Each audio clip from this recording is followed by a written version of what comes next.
प्रश्न संख्या 254। माननीय मंत्री जी। निम्बाहेड़ा में विकसित औद्योगिक क्षेत्र के विस्तार का वर्तमान में कोई प्रस्ताव विचाराधीन नहीं है। निम्बाहेड़ा के किसी उद्यमी अथवा औद्योगिक समूह व संस्थान द्वारा वर्तमान में निम्बाहेड़ा के औद्योगिक क्षेत्र के विस्तार की मांग नहीं की गई। नवीन औद्योगिक क्षेत्र की स्थापना अथवा पुराने औद्योगिक क्षेत्र के विस्तार के संबंध में उद्यमों की मांग, श्रम एवं कच्चे माल की उपलब्धता तथा उपयुक्त भूमि उपलब्ध होने पर गुणावगुण के आधार पर निर्णय लिया जाता है। माननीय सदस्य। माननीय अध्यक्ष महोदय, मैं आपके माध्यम से माननीय मंत्री जी को निवेदन करना चाहता हूं कि निम्बाड़ा में लाइम स्टोन की बहुत बड़ी तादाद की खाइंसे है और खनिज का जो पत्थर निकलता है उससे जो फर्शी बनती है, उसके अलावा सीमेंट उद्योग भी वहाँ बहुत है। और निम्बाड़ा का पत्थर गुजरात, दक्षिण भारत में और राजस्थान, हिंदुस्तान के विभिन्न राज्यों में जाता है। और निम्बाड़ा औद्योगिक क्षेत्र पिछले कई समय से 16.5 करोड़ का तो सरकार को रॉयल्टी दे रहे हैं हम हर प्रतिवर्ष। जीएसटी भी 15 करोड़ के आसपास हम दे रहे हैं। अध्यक्ष महोदय, मुझे तकलीफ इस बात की, मैं मंत्री महोदय से यही निवेदन कर रहा था कि प्रश्न पूछो। प्रश्न भी पूछ रहा हूँ साहब, निवेदन कि तो इंडस्ट्री मैं प्रश्न भी पूछ लेता हूँ साथ में। कि पिछले 45 साल पहले जब इंडस्ट्री एरिया बना था, उसके बाद आज तक कहीं भी वहाँ उसका विस्तार नहीं हुआ। और निजी जो लोग हैं, जो भू माफिया हैं, वो जमीन काट के औद्योगिक प्लाट बेच रहे हैं, वो चल रही है।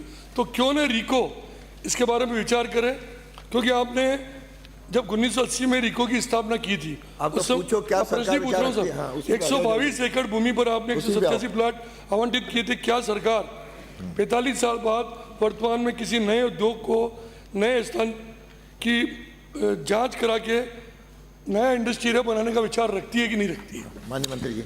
अध्यक्ष महोदय, मैं माननीय सदस्य की इस बात से बिल्कुल सहमत हूँ कि चित्तौड़गढ़ का जो एरिया है वो बहुत पोटेंशियल है, क्षमता है उसके अंदर।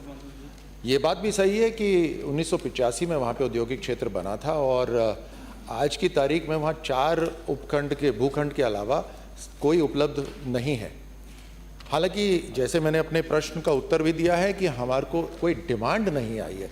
हम डिमांड बेस्ड काम करते हैं अध्यक्ष महोदय, तो डिमांड भी होनी चाहिए, वहाँ पे रॉ मटेरियल भी होना चाहिए, जो रॉ मटेरियल है वहाँ पर। एक मैं माननीय सदस्य से आग्रह करना चाहूँगा कि हमारे को अभी जो रिपोर्ट मिली हुई है उस क्षेत्र की, वो ये है कि तकरीबन 10 हेक्टेयर राजकीय भूमि उपलब्ध नहीं है वहाँ पर।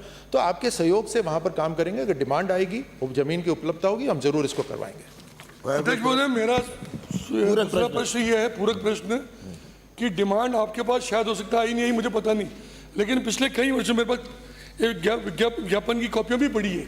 कई लोगों ने इंडस्ट्री एरिया की जो संस्थाएं हैं, जो यूनियन बनी, कई लोगों ने डिमांड की है। आप कहेंगे तो मैं डिमांड और दे दूंगा, आप इनको डिमांड भेज दो, आपका लेकिन मेरा निवेदन है कि सिर्फ निम्बाड़ा ही नहीं, राजस्थान में भी ऐसे जो नए रिको एरिया डेवलप करने, क्योंकि ये जो निजी कॉलोनाइजर हैं वो इसका धंधा करके पैसा कमा रहे हैं। क्यों ना सरकार कमाए, ऐसा आप विचार रखते नहीं रखते? माननीय मंत्री जी।